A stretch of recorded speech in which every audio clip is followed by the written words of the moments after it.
All right, we are on to the last question of NCERT exercise 7.2. In this question, we have to show that angles of an equilateral triangle are 60 degree each. देखिए आपके पास एक equilateral triangle है. Equilateral triangle का मतलब ही वही होता है कि एक ऐसा ट्रायंगल जिसके तीनों साइड्स सेम हो. आई मीन ये मैंने पहले से एक ट्रायंगल ड्रॉ करके रखा है, ट्रायंगल ABC. क्वेश्चन में फिगर गिवन नहीं था, ठीक है. तो अगर ये इक्विलेटरल है इसका मतलब AB is equal to BC is equal to CA. तीनों साइड्स आपस में इक्वल होंगे, वो इक्विलेटरल ट्रायंगल की प्रॉपर्टी होती है ना. और हमको ये प्रूफ करना है कि ये जो एंगल्स हैं, तीनों एंगल जो है, ये तीनों एंगल भी 60 डिग्री है ईच. तीनों एंगल सेम है और सबके सब 60 डिग्री है, ये आपको प्रूफ करना है, ठीक है. चलिए प्रूफ करते हैं. See in triangle ABC we have AB is equal to BC is equal to CA. ये एक्चुअली गिवन है, बोल सकते हैं, डायरेक्टली गिवन नहीं है क्वेश्चन में, पर इक्विलेटरल ट्रायंगल का मतलब ही वही है कि तीनों साइड्स सेम होंगे, ठीक है. नाउ मैं इन दोनों को यूज कर रहा हूं. Now if AB is equal to BC, आप ध्यान से देखिएगा, अगर AB और BC इक्वल हुए, AB और BC अगर इक्वल हुए तो इनके ऑपोजिट जो एंगल है, AB के ऑपोजिट एंगल C और BC के ऑपोजिट एंगल A, ये भी आपस में सेम होंगे. रीजन आपको मालूम है, मैं यहाँ पे लिखता हूँ which implies angle C is equal to angle A. Reason लिख लीजिए, since angles opposite two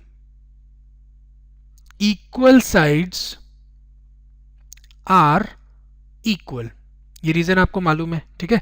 similarly देखिए, also BC is equal to CA, also BC is equal to CA. Again आप ध्यान से देखिएगा, अगर BC और CA इक्वल हैं तो इनके ऑपोजिट एंगल कौन कौन सा है? BC के ऑपोजिट एंगल A और CA के ऑपोजिट एंगल B, ये भी आपस में सेम होंगे. यहां लिख लेते हैं which implies angle A is equal to angle B. इनका नाम दे देते हैं कुछ, इसको मैं इक्वेशन 1 बोल देता हूं, इसको इक्वेशन 2 बोल देता हूं. इसका भी रीजन सेम है जो ऊपर आपने लिखा है, मैं डिट्टो का साइन चला देता हूं, ठीक है. अब आप देखिए, if angle C is equal to angle A and again angle A is equal to angle B, इसका मतलब तीनों एंगल भी सेम हुए, है ना. आप लिख सकते हैं from 1 and 2 angle A is equal to angle B is equal to angle C. ये तीनों एंगल आपस में सेम होंगे. यहां तक बात समझ में आ रही है आपको? चलिए अब आप ट्रायंगल की प्रॉपर्टी यूज करिए. कौन सी प्रॉपर्टी? आपको मालूम है किसी भी ट्रायंगल में तीनों एंगल का जो सम होता है वो कितना होता है? 180 डिग्री. हम उसको यूज करते हैं, लिखेंगे we know that sum of 3 angles, मैं शॉर्ट में लिख रहा हूं, 3 angles of a triangle is equal to 180 degree. ये आपको मालूम है. तो तीनों एंगल कौन कौन से? Angle A plus angle B plus angle C is equal to 180 degree, ठीक है.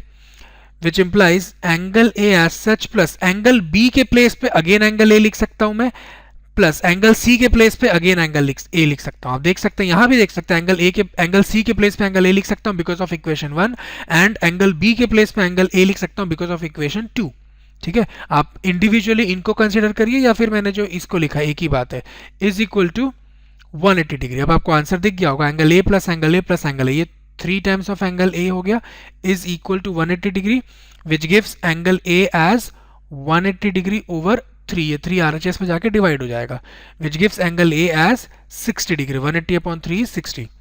तो फाइनली एंगल A पता चल गया आपको 60 डिग्री, और एंगल A खुद एंगल B और एंगल C के इक्वल भी है. Therefore we can write hence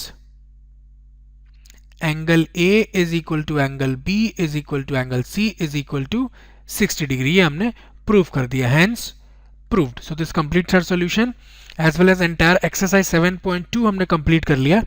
Let us move on to exercise 7.3.